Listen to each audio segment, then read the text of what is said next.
안녕하십니까, 쇼카입니다. 오늘 보실 차량은 3세대로 돌아온 쉐보레의 준대용 픽업 트럭 콜로라도 풀체인지입니다. 이 차량 같은 경우에는 10년 만에 풀체인지를 통해 완전히 신모델로 거듭났으며 새로운 플랫폼을 기반으로 만들어진 덕분에 차체 크기가 상당히 커졌을 뿐만 아니라 파워트레인의 변경과 더불어 다양한 첨단 기능들이 대거 탑재했다고 하는데 상당히 기대가 될 수밖에 없겠죠. 그 중에서도 오늘은 국내 출시가 가장 유력한 모델인 콜로라도의 Z7-1 모델을 기준으로 간단히 살펴보도록 할 텐데, 영상 시청하시기에 앞서 좋아요와 구독 좀 확실하게 눌러주시고 지금부터 콜로라도 풀체인지에는 어떤 특징들이 있는지 빠르게 살펴보겠습니다. 먼저 차량의 전면부를 보면 딱 봐도 기존 콜로라도 대비 더 커진 모습을 볼 수 있죠. 새로운 플랫폼을 통해 차체 사이즈를 키웠다고 하는데 천조국의 픽업 트럭답게 압도적인 스케일을 자랑하고 있네요. 보닛 디자인도 보면 굵직한 라인과 볼륨을 통해 픽업 트럭의 특성에 맞게 튼튼한 이미지를 잘 보여주고 있습니다. 헤드램프도 보면 디자인은 기존 모델 대비 더 슬림해지고 DRL 라인이 새롭게 추가되었으며 프로젝션 LED 램프는 기존과 동일한 것을 볼 수 있네요. 그리고 그릴 안쪽으로 파고드는 방향지 시등을 통해 날카로운 눈매를 강조하고 있고, 헤드램프 하단부터 시작해 그릴까지 블랙 몰딩으로 연결이 되면서 이 전면부의 면적이 훨씬 더 강조가 돼 보이고 있죠. 거기다가 이 블랙 몰딩이 단단한 프레임같이 보이면서 훨씬 단단해 보이는 듯한 느낌도 함께 보여주는 것 같습니다. 그릴 디자인도 보면 굵직한 패턴들과 가로선들을 통해 상당히 터프하면서도 와이드한 이미지를 보여주고 있으며, 양쪽에는 에어 인테이크를 형상화한 디자인이 적용되어 픽업 트럭이지만 고성능의 느낌이 나는 또 스포티한 모습까지도 같이 강조하고 있는 것을 볼 수 있네요. 그릴 중앙에는 블랙보 타이가 적용되어 훨씬 더 시크한 매력을 보여주는 것 같습니다. 그릴 우측에는 포인트이자 이 차량의 트림을 나타내는 레터링이 자리 잡고 있는 것을 볼 수 있고, 범퍼 쪽에는 스포티한 느낌을 주는 범퍼 디자인과 함께 안개등이 적용되었으며, 범퍼 하단에는 돌출된 스키드 플레이트 형상과 더불어 철제 언더가드가 장착되어 경사로를 진입할 경우 차량 하부를 보호할 수 있게끔 해놓은 것을 볼 수 있습니다. 그리고 레드 컬러로 포인트를 준 견인고리도 함께 마련되어 있어 이렇게 소소하지만 오프로드 감성이 잘 묻어나는 이런 요소들이 반영된 것을 볼 수 있네요. 다음으로 차량의 측면을 살펴보면 몇 가지 큰 특징들이 보이는데, 먼저 윈도우 몰딩은 무광 플라스틱으로 깔끔하게 처리했으며 윈도우 사이즈는 더 커진 차체에 맞게 한층 더 커지면서 쾌적한 개방감을 보여줄 것으로 예상이 됩니다. 다음으로 휠과 타이어를 보면 기존에는 17인치 타이어가 장착되었다면 이 차량에는 오프로드용 18인치 휠이 장착되었고, 블랙 투톤 컬러의 단단한 느낌을 주는 패턴이 적용된 것을 볼 수 있네요. 그리고 진흙이 주변으로 튀지 않게 머드가드도 마련되어 있는데, 사이즈를 보면 차체 크기에 맞게 상당히 큰 것을 볼 수 있고, 이 서스펜션도 보면 2인치 리프트 서스펜션이 적용되어 차체가 상당히 높아지면서 그만큼 오프로드에 특화된 모습을 보여줄 것으로 예상이 됩니다. 사이드 미러는 영상에 다 담기지는 않았지만 제 손바닥보다 크며 미국산 픽업 트럭답게 정말 거대한 사이즈를 보여주고 있네요. 그리고 1열 도어 패널에는 콜로라도 레터링이 멋지게 자리 잡고 있는 것도 볼 수 있고, 사이드 스텝은 튼튼한 철제로 되어 있으며 미끄럼 방지를 위한 패턴이 적용되어 있는데, 그 와중에 이 험준한 산맥을 형상화한 디테일이 깨알같이 숨어있는 것을 볼 수 있네요. 아마 예전 미국 차에서는 찾아볼 수 없었던 이런 감성적인 부분들이 요즘 나오는 미국산 차량들을 보면 정말 유럽산 차량들 못지않게 굉장히 잘 해놨다는 것을 느낄 수가 있습니다. 그리고 적재함 쪽으로 넘어오면 측면에는 주유구가 따로 마련되어 있고 라벨이 부착되어 트림을 한 번 더 강조하고 있는 것을 볼 수 있네요. 다음으로 차량의 후면을 보면 곳곳에서 굉장히 터프한 느낌들을 잘 강조해주고 있는데, 먼저 2열 후측에 창문이 마련되어 있는 것을 볼 수 있죠.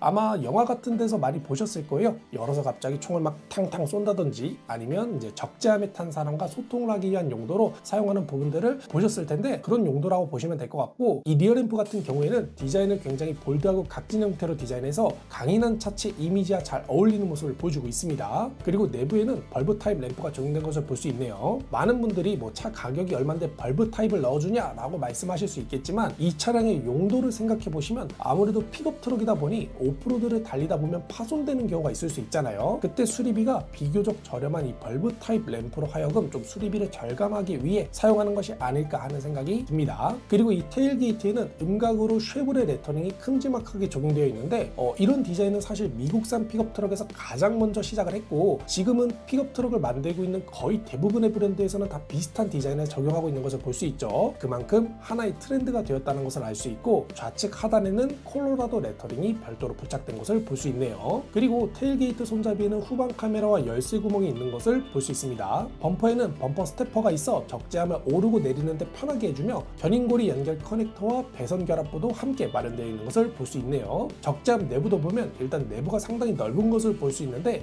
그 중에서도 가장 먼저 보이는 게 있어요. 바로 이 쉐보레 마크. 제가 아까도 말씀드렸던 것처럼 감성적인 부분에서도 상당히 신경을 많이 썼다고 했는데 적재함을 열었을 때 가장 먼저 보이는 이 쉐보레 마크로 하여금 이 차량이 쉐보레 차량이라는 것을 다시 한번 강조하는 이런 디테일들, 이것뿐만 아니라 이 적재함의 테두리도 지금 보이십니까? 산맥을 형상화한 그래픽들을 적용해놨는데 사실 이런 부분들이 개발 비용이에요. 그럼에도 불구하고 차량 컨셉을 감성적으로 강조하기 위해 이렇게 과감하게 추가해놓은 것도 볼 수 있네요. 내부 마감도 보면 까끌까끌하게 마찰력을 높여주는 표면 처리로 하여금 화물이 잘 밀리지 않도록 해놓은 것을 볼 수 있고, 추가로 그물이나 끈들을 고정시킬 수 있는 고리가 마련되어 있는 것도 볼 수 있네요.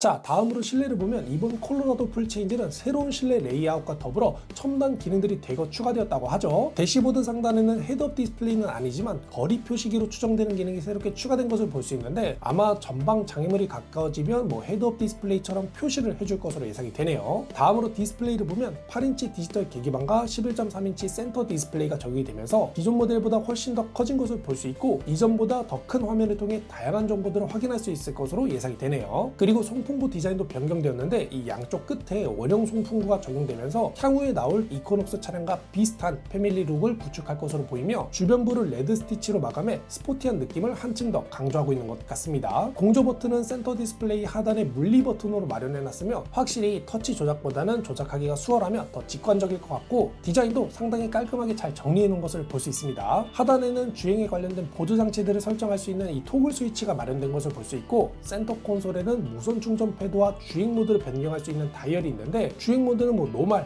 오프로드, 지형, 그리고 바자 모드로 구분이 되며 각각 주행 환경에 맞게 이 세팅 값을 최적화시켜주는 기능이 포함되어 있다고 하네요. 시트도 보면 형상 자체는 평범하지만 볼드한 패턴들이 은은하게 적용되어 있고, 가죽 소재에 레드 스티칭과 포인트가 적용되면서 실내에서도 스포티한 느낌을 강조하고 있는 것을 볼 수 있네요. 2열도 보면 실내 공간은 생각보다 넓어 보이지는 않지만 기본적으로 컵홀더나 송풍구가 적용되어 있으며, 시트에는 1열과 동일하게 레드 스티칭과 포인팅이 적용된 것을 볼 수 있습니다. 등받이 각도는 생각보다 서 있는 편인데 리클라이닝은 따로 지원하지 않을 것으로 예상이 되네요. 자, 마지막으로 차량의 제원을 간단히 살펴보면 새로운 플랫폼을 사용해서 차량이 더 커졌다고 말씀을 드렸죠. 그래서 전장은 5410mm, 전폭은 1902mm, 전고는 2021mm, 휠베이스는 3338mm로 이전 세대보다는 전장은 15mm, 휠베이스는 무려 79mm가 늘어났는데, 늘어난 휠베이스의 대부분은 적재함을 확장하는 데 쓰다 보니 2열 레그룸은 오히려 28mm가 감소했다고 합니다. 그래서 이 부분은 살짝 아쉽게 느껴지긴 하네요. 파워트레인도 보면 기존에는 3.6L의 6기통 가솔린 엔진과 1세대 8단 변속기를 사용했다면, 풀체인지에는 2.7L 4기통 가솔린 터보 엔진과 2세대 8단 변속기를 적용하면서 연비와 변속감을 대폭 개선했다고 하는데, 단순히 엔진 스펙만 놓고 보면 다운사이징을 한 것으로 보이나 그래도 출력은 트림에 따라 237마력부터 최대 314마력까지 낼 수 있다고 하네요. 토크도 보면 트림에 따라서 35.8부터 59.4까지 나온다고 하며, 복합 연비는 후륜 모델을 기준으로 복합 8.9km, 사륜 모델은 복합 8.1km라고 합니다. 견인력은 지금 보고 계시는 Z7 원 모델을 기준으로 보면 최대 3494km까지 견인이 가능하다고 하네요. 그리고 안전에 관련된 기능도 간단히 말씀을 드리자면, 전방 충돌 경고, 긴급제동, 보행자 제동, 차선 이탈 경고, 차선 유지 보조, 지능형 하이빔 기능은 기본 적용되며, 여기에 사각지대 스티어링 어시스트나 후방교차 제동, 어댑티브 크루즈 컨트롤, 그리고 HD 서라운드 비전 등이 새롭게 추가되었다고 하네요. 그래서 이런 기능들이 새롭게 추가가 되면서 어떤 목적만을 위해 쓰기보다는 이제는 데일리카의 용도로 사용을 해도 손색이 없을 정도의 차량이 됐다고 보셔도 될 것 같습니다. 차량 가격은 이전 모델보다 500만원 정도가 인상될 것으로 예상이 되면서 트림에 따라 4천만원 중반대부터 5천만원 초중반대까지 가격이 형성될 것 같다고 합니다. 자, 이상으로 쉐보레의 준대용 픽업 트럭 콜로라도 풀체인지를 간단히 살펴봤는데, 오늘 영상도 재밌게 보셨다면 좋아요와 구독, 알림 설정 잊지 마시고 다음에는 더 좋은 영상으로 찾아뵙겠습니다. 끝!